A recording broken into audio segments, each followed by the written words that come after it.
Bapa yang baik, Engkau mengenal kami lebih daripada orang lain, bahkan diri kami mengenal sendiri. Engkau tidak hanya mengenal kami tetapi menerima kami apa adanya, tetapi sekaligus tidak membiarkan kami apa adanya. Engkau akan membentuk kami supaya makin menyerupai Tuhan sendiri. Sehingga Engkau akan memakai apa saja untuk membuat kami seperti yang Engkau kehendaki. Dan Engkau dapat mendapati diri kami setia sampai akhir hidup. Terima kasih ya Tuhan untuk kesempatan di pagi ini kami boleh bersama-sama beribadah. Dan kini saatnya bagi kami untuk merenungkan firman-Mu. Tolonglah supaya kami dapat memahami dan di atas semuanya itu kami bersemangat dengan kerinduan melakukan firman di dalam kehidupan kami. Di dalam Kristus Yesus kami berdoa dengan mengucap syukur. Amin. Silakan duduk. Kita akan bersama-sama memperhatikan firman Tuhan dari 2 Tawarikh 26. Ada baiknya Bapak Ibu Saudara nanti juga membacanya secara keseluruhan. Dan lebih baik lagi kalau nanti juga mempercakapkannya, mendiskusikannya dengan anggota keluarga ya. Namun di sini saya hanya akan membacakan beberapa ayat saja. Mulai ayat 3 sampai dengan ayat 5 dan nanti akan saya lanjutkan ayat-ayat selanjutnya. Demikian. Uzia berumur 16 tahun pada waktu ia menjadi raja dan 52 tahun lamanya ia memerintah di Yerusalem. Nama ibunya ialah Yekolya dari Yerusalem. Ia melakukan apa yang benar di mata Tuhan, tepat seperti yang dilakukan Amazia ayahnya. Ia mencari Allah selama hidup Zakaria, yang mengajarnya supaya takut akan Allah. Dan selama ia mencari Tuhan, Allah membuat segala usahanya berhasil. Ayat 15 bagian B. Nama raja itu termasyur sampai ke negeri-negeri yang jauh. Karena ia ditolong dengan ajaib sehingga menjadi kuat. Setelah ia menjadi kuat, ia menjadi tinggi hati. Sehingga ia melakukan hal yang merusak. Ia berubah setia kepada Tuhan Allahnya. Dan memasuki bait Tuhan. Untuk membakar ukupan di atas mezbah pembakaran ukupan. Ayat 19. Tetapi Uzia dengan pokor ukupan di tangannya untuk dibakar menjadi marah. Sementara amarahnya meluap terhadap para imam, timbullah penyakit kusta pada dahinya di hadapan para imam di rumah Tuhan dekat mezbah pembakaran ukupan. Ayat 21. Raja Uzia sakit kusta sampai kepada hari matinya. Dan sebagai orang yang sakit kusta, ia tinggal dalam sebuah rumah pengasingan karena ia dikucilkan dari rumah Tuhan. Sampai di sana pembacaan Alkitab firman Allah. Berbahagialah kita semua yang mendengar firman Allah dan memeliharanya di dalam hidup kita. Haleluya. Haleluya. Haleluya.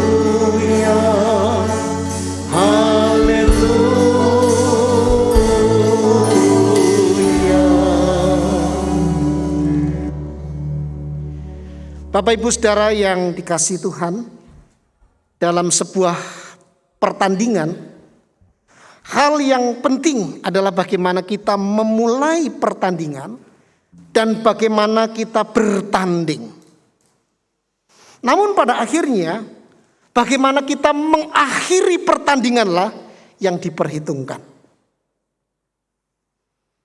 Dalam suatu bisnis penjualan barang, hal yang penting adalah bagaimana kita memulainya dan bagaimana kita menjalankannya. Namun pada akhirnya bagaimana kita menyelesaikannya, bagaimana kita berhasil melakukan suatu penjualan, itulah yang diperhitungkan. Di dalam hidup hal yang sama juga berlaku Bapak Ibu Saudara. Bagaimana kita memulai dan bagaimana kita menjalankannya, itu yang penting. Tetapi pada akhirnya, bagaimana kita menyelesaikan hidup, itulah yang terpenting. Sebagian dari kita mungkin telah memulai hidup dengan baik dan sedang menjalankannya dengan baik. Namun bagaimana kita akan menyelesaikannya? Apakah kita akan menyelesaikan hidup dengan baik? Atau kita akan menyelesaikan hidup dengan buruk? Bapak Ibu Saudara yang dikasihi Tuhan, Raja Uzia dalam bacaan Alkitab kita hari ini adalah seorang raja yang memerintah kerajaan Yehuda atau kerajaan selatan. Ia menjadi raja saat berusia 16 tahun menggantikan ayahnya dan ia memerintah selama 52 tahun lamanya. Ayat 4 dan ayat 5 menyaksikan kepada kita bahwa Uzia melakukan apa yang benar di mata Tuhan dan ia mencari Allah. Dan selama ia mencari Allah dikatakan Allah membuat segala usahanya berhasil. Nah, secara sekilas saya akan tunjukkan kepada Bapak Ibu Saudara keberhasilan Raja Uzia dalam daftar berikut ini. Saya bacakan. Uzia berhasil memenangkan perang melawan orang Filistin. Ia merobohkan tembok-tembok Gad, Yabneh, dan Asdod atau orang-orang Filistin. Dan membangun kota-kota untuk bangsanya sendiri. Ia menyuruh orang Amon membawa upeti kepadanya. Ia membangun menara. Ia menggali banyak sumur untuk ternak miliknya yang jumlahnya begitu luar biasa. Ia menyewa petani dan pengrajin karena dia mencintai segala hal yang berkaitan dengan tanah. Ia memiliki pasukan yang terdiri dari orang-orang yang setia kepadanya. Dengan kata lain, Bapak Ibu Saudara, Uzia berhasil mengokohkan kerajaan Yehuda dengan kekuatan militernya. Ia berhasil membangun kota-kota dengan menaranya. Ia juga berhasil membawa negerinya pada kemakmuran dengan hasil pertanian yang luar biasa menakjubkan. Saya membayangkan seandainya Uzia ini ikut pilpres, pemilihan presiden, atau tepatnya pilraj, pemilihan raja, pastilah ia akan kembali dipilih oleh rakyatnya. Karena dia menjadi raja yang luar biasa, membangun negaranya dengan sangat bagus. Negara-negara lain pun Bapak Ibu Saudara mengakui kemasyurannya. Ayat 15 mengatakan demikian. Nama raja itu yaitu Uzia termasyur sampai ke negeri-negeri yang jauh. Hebat bukan? Sangat menakjubkan. Tetapi ini menarik. Alkitab secara cepat menambahkan catatan ini. Seakan-akan Tuhan tidak ingin kita sebagai pembaca salah memahami dan salah memberlakukan atau menempatkan Uzia terlalu tinggi dari yang seharusnya. Nah, catatan itu apa? Di ayat yang sama kalimat selanjutnya mengatakan karena ia ditolong dengan ajaib sehingga menjadi kuat. Artinya Uzia bukan siapa-siapa pada dasarnya. Ia tidak akan bisa berbuat apa-apa kalau tidak ditolong Tuhan. Kalau Tuhan tidak mengaruniakan kepadanya kemampuan untuk memimpin. Kalau Tuhan tidak mengaruniakan kepadanya kesanggupan di dalam mengatur perang dan mengalahkan musuh-musuhnya. Kalau Tuhan tidak mengaruniakan talenta untuk mengelola lahan pertanian. Kalau Tuhan tidak mengaruniakan kemasyuran kepadanya.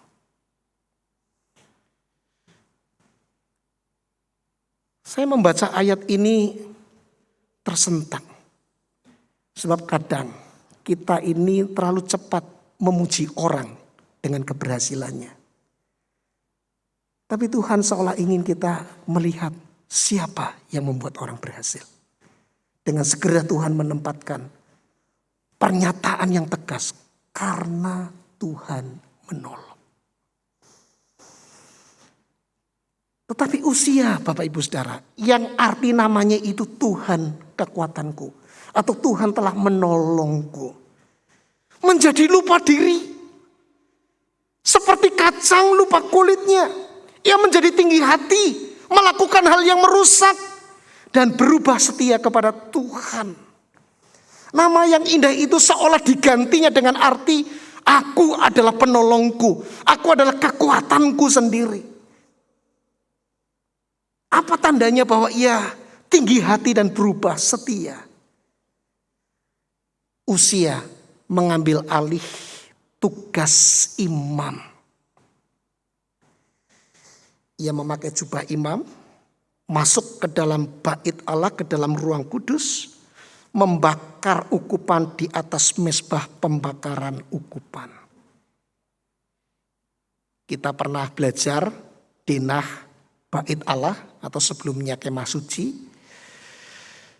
Ada ruang kudus dan ruang maha kudus. Kita sudah pernah belajar itu. Yang boleh masuk ke sana adalah para imam yang telah dikuduskan dan ditahbiskan. Tetapi Uzia yang wewenangnya hanya di dalam pemerintahan saja, tidak masuk ke dalam, tidak boleh masuk ke dalam bait suci karena dia bukan imam. Dia masuk ke dalam untuk membakar mezbah ukupan, korban bakaran untuk ditempatkan di meja pembakaran ukupan itu.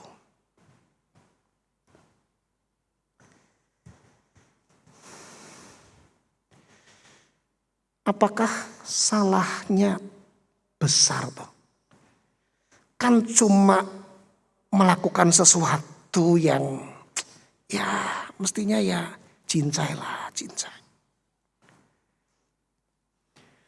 Tapi ini bukan soal mengambil alih tanggung jawab orang lain. Lalu kemudian para imam yang peranannya kemudian diambil alih merasa mungkin iri hati. Aduh, aku kok jatahku kok diambil ya. Nanti aku gak punya tugas lagi dong.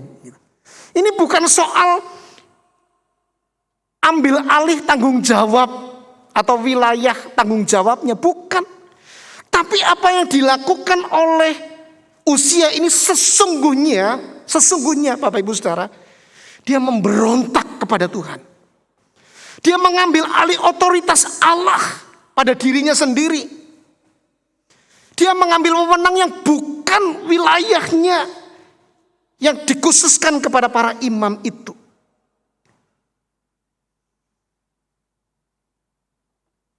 Dan apa yang dilakukan oleh Uzia dan reaksinya selanjutnya menegaskan ini. Ceritanya begini. Ketika Uzia masuk ke dalam bait suci, ke dalam ruang kudus itu dengan pakaian imam, dikuntit sama Imam Asaria. Dikuntit. Dan saudara, ketika kemudian Asaria ini menegurnya, apa yang dilakukannya salah. Dia marah, ngamuk, saudara. Apa yang dilakukan oleh Uzia ini dengan reaksi atas peneguran para imam itu mengingatkan saya pada Saul. Kisahnya hampir mirip tetapi berbeda. Saya ajak saudara untuk melihat perbedaannya. Kita masih ingat bukan? Saul juga pernah mengambil alih wilayah tugas tanggung jawabnya Nabi Samuel.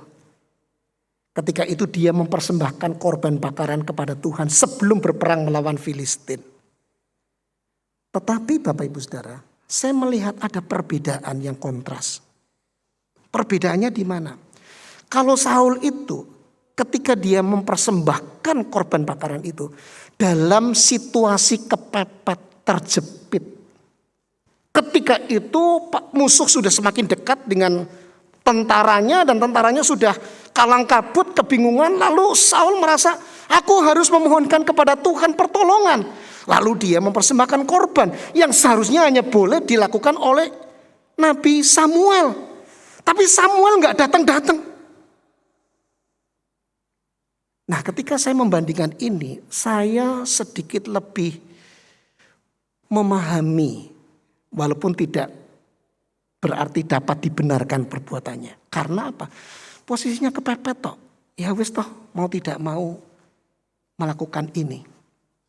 Tetapi lihat apa yang dilakukan oleh Uzia. Dia tidak berada di dalam situasi kepepet atau genting. Sama sekali tidak. Negerinya aman dalam kendalinya. Sungguh-sungguh baik keadaannya, tidak ada peperangan. Dan ini artinya Bapak Ibu Saudara, memang secara sengaja dan terencana dia mau mengambil alih otoritas ilahi itu. Dia masuk ke dalam bait Allah untuk memastikan bahwa segalanya di dalam kekuasaannya. Seolah dia merasa tidak puas kalau punya kekuasaan hanya di dalam pemerintahan. Maka dia masuk mengambil alih bait Allah itu di dalam genggaman dia. Dan ini sebuah pemberontakan kepada Tuhan. Ini bukan sekedar perbuatan yang gak apa-apa lah, mestinya lah cincai lah. Enggak, ini dari dalam hatinya ada satu pemberontakan. Dan kalau saudara ingat Adam dan Hawa, ketika dia makan buah itu bukan sekedar makan buah. Bukan, itu berangkat dari pemberontakannya. Sama dengan Uzia. Ketika dia masuk ke dalam bait Allah, dia sedang di dalam pemberontakan kepada Tuhan. Aku Allah, aku bisa menguasai semuanya. Dan ketika ditegur oleh Imam Asaria, dia ngamuk, dia marah.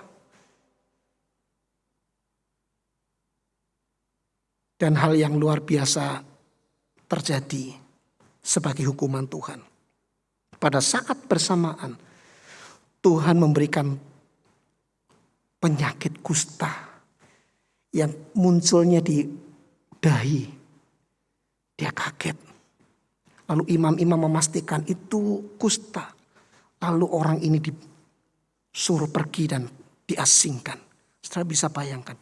Seorang raja yang biasa memerintah. Bahkan dia mau menguasai segalanya. Tapi dia justru sekarang diusir dari wilayahnya. Dan terasing sampai matinya. Ini sebuah peristiwa yang tragis. Saya percaya Bapak Ibu Saudara tidak ingin seperti itu, bukan? Kita tidak ingin menyelesaikan hidup kita dengan buruk di hadapan Tuhan. Kita ingin finishing well, mengakhiri dengan baik, mengakhiri dengan indah. Nah, karena itu Bapak Ibu Saudara, kita bersyukur. Kita tetap bisa bersyukur karena Uzia memberikan satu pelajaran yang begitu teramat penting untuk kita. Bagaimana kita finishing well. Ada beberapa yang ingin kita semua memperhatikan. Yang pertama, kita harus ingat Bapak Ibu Saudara. Tidak ada yang namanya keberhasilan sejati yang terpisah dari Tuhan Allah. Pemazmur menuliskannya dengan tepat. Jikalau bukan Tuhan yang membangun rumah, sia-sialah usaha orang yang membangunnya. Uzia memulai dengan baik. Tetapi Tuhanlah yang menjadikan usahanya berhasil. Jika Bapak Ibu Saudara sedang menikmati keberhasilan, kemakmuran hidup yang baik, persembahkanlah kepada Tuhan semua pujian dan syukur kita. Walaupun itu mungkin merupakan hasil dari suatu perencanaan yang matang, komitmen yang teguh, kerja keras. Tetapi tuaian itu hanya mungkin kita dapatkan Karena Tuhan yang membuat usaha kita berhasil. Dan ini tidak boleh kita lupakan untuk menjaga hati kita dan jalan hidup kita pada Tuhan. Yang kedua, pandanglah keberhasilan sebagai sebuah ujian untuk bertumbuh. Bapak Ibu Saudara, banyak orang sanggup menghadapi kesengsaraan dan penderitaan dengan baik. Saya tahu ada beberapa orang yang ketika sakit dan mengalami satu pergumulan yang berat, imannya justru bertumbuh. Karakternya dibentuk Tuhan luar biasa. Saya tahu itu. Bahkan sampai hidupnya selesai dengan kematiannya, dia menunjukkan iman yang luar biasa. Tapi saya dan saya kira Bapak Ibu juga sulit menemukan atau sangat sedikit kita temukan orang sanggup berdiri dalam kesetiaan kepada Tuhan ketika ia berada di puncak keberhasilan. Sangat sedikit. Tidak heran jika Abraham Lincoln, Presiden Amerika ke-16 ini pernah berkata, hampir semua pria dapat bertahan dalam kesulitan. Tetapi jika Anda ingin menguji karakter pria, berilah dia kekuasaan. Karena itu Bapak Ibu Saudara, jika Bapak Ibu Saudara sedang menikmati keberhasilan, kesuksesan, hal-hal baik, jangan pernah berpikir, oh ini karena saya ini kesayangan Tuhan. Oh ini karena Tuhan itu spesial banget menilai saya. Saya dikhususkan, diberkati, oh luar biasa saya ini orang yang spesial. Jangan. Pandanglah keberhasilan sebagai sebuah ujian. Ujian bagi karakter kita. Apakah di dalam keberhasilan itu kita tetap rendah hati dan tidak tinggi hati? Apakah di dalam keberhasilan kita ini kita masih peduli kepada orang lain? Kita masih menyapa orang lain? Dan apakah di dalam keberhasilan kita ini kita masih beriman kepada Tuhan, kita masih menempatkan Dia sebagai Tuhan yang memang memberikan semuanya dalam hidup kita. Kita tidak melupakan apalagi menyingkirkan Dia dari dalam hidup kita. Ini ujian Bapak Ibu Saudara. Kalau selama ini kita memandang, wah ini berkat Tuhan luar biasa, Tuhan sayang kepada saya. Kalau Tuhan tidak sayang kepada saya tidak akan sukses seperti ini. Stop. Pikirkan bahwa ini sebagai sebuah ujian. Apakah kita akan didapati setia sampai akhir hidup kita. Setia kepada Tuhan yang memberkati kita. Kita berharap dibentuk Tuhan justru lewat keberhasilan yang satu dengan yang lain. Dan ini adalah sebuah kesempatan kita untuk makin baik. Yang ketiga Bapak Ibu Saudara, ketahuilah bahwa Tuhan yang memberkati adalah Tuhan yang sanggup menghancurkan. Ada peribahasa yang berbunyi, jangan menggigit tangan yang memberimu makan. Tuhan sudah memberkati usia, namun usia mencampakkannya. Maka Tuhan di dalam kedaulatannya menghukum usia dengan penyakit kusta yang membuat ia terasing dan mati di dalam pengasingannya. Saya tidak tahu bagaimana usia di tengah kesendiriannya itu, apakah dia merefleksi diri. Saya berharap dia berefleksi diri, melihat kegagalannya di mana dan dia bertobat. Dan saya berharap Tuhan berkasih karunia, mengampuni dia. Membuat dia kembali mencari Tuhan. Meskipun konsekuensi dari dosanya dia tetap terima dia dengan sakitnya sampai kepada matinya. Dan saya bersyukur lewat ini kita bisa belajar dari usia. Saya yakin Bapak Ibu Saudara, bahwa Tuhan Allah selalu memberikan kepada kita lebih baik daripada apa yang patut kita terima. Saya percaya Tuhan pasti akan memberi sesuatu yang lebih baik daripada yang kita terima saat ini. Atau yang kita harapkan, atau yang patut kita terima. Tetapi Bapak Ibu Saudara perhatikan. Tuhan jauh lebih memedulikan kekudusan kita daripada kebahagiaan kita. Karena itu Tuhan akan mengirimkan kepada kita apapun yang bisa menjadikan kita kudus. Jika berkat tidak bisa membuat keinginan Tuhan terwujud, maka pilihan yang ada pada Tuhan adalah memberikan hukuman supaya Dia mendapatkan kita kembali.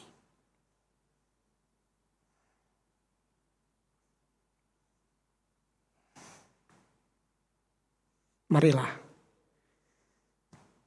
dengan mengakui bahwa kita lemah dan cenderung jatuh dalam keangkuhan kita,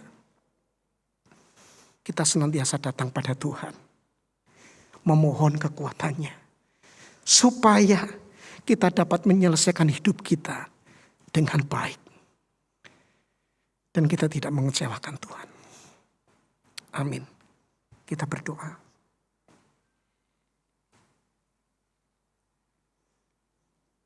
Tuhan, terima kasih kalau Engkau menyertai dan memimpin kami sampai hari ini. Bahkan Engkau lah yang telah memberkati kami dengan segala sesuatu yang sampai hari ini ada pada kami. Keluarga, pekerjaan yang baik. Meski di dalamnya juga ada kesulitan-kesulitan yang kami hadapi, tetapi kalau kami hari ini boleh ada, sebagaimana kami ada, semua karena Tuhan. Bahkan keberhasilan kami juga karena Tuhan. Tapi tolonglah kami Tuhan untuk kami melihatnya sebagai sebuah ujian. Supaya kami tidak jatuh di dalam penyangkalan akan Engkau. Sombong, tinggi hati. Menyangkali Tuhan, memberontak Tuhan. Hidup di dalam dosa. Tuhan tolong kami. Supaya kami menjadi pribadi-pribadi yang makin dibentuk Tuhan. Bahkan juga lewat keberhasilan-keberhasilan kami. Kami makin mengasihi-Mu, ya Tuhan. Dan kami memberi diri kami kalau kami tidak sesuai dengan hati Tuhan. Pakai apa saja Tuhan untuk membawa kami kembali kepada Tuhan.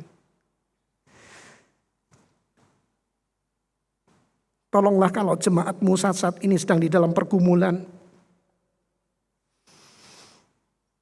Karena dosa, Tuhan tolong supaya mereka kembali pada Tuhan. Biarlah mereka mengutamakan Tuhan di atas segalanya. Kalau ada keluarga yang sedang bertengkar, tidak harmonis, Tuhan tolong mereka untuk kembali pada hubungan yang baik. Kalau ada masalah-masalah yang lain, tolonglah supaya Tuhan memakai itu, mereka datang kembali kepada Tuhan. Menjalani hidup dengan baik, dan kelak akan menyelesaikan juga dengan baik. Tuhan berkatilah kami. Saat ini kami juga berdoa untuk gereja-Mu yang sedang bergerak dalam gerakan pemuritan melalui kelompok-kelompok kecil. Kami telah memulai dengan baik, menjalaninya juga dengan baik. Biarlah kami juga mengakhirinya, menyelesaikannya dengan baik Tuhan. Kami tidak berhenti di tengah jalan karena ini panggilan Tuhan yang mulia.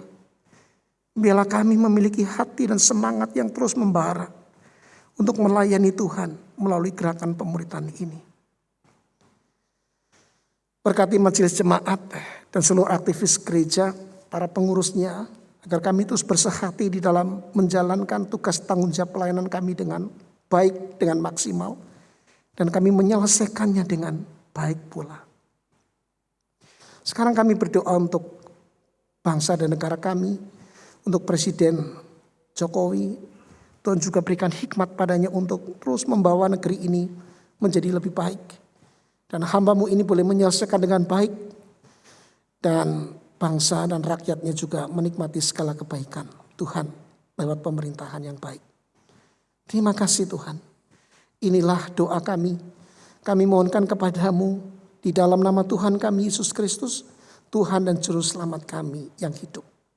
Amin.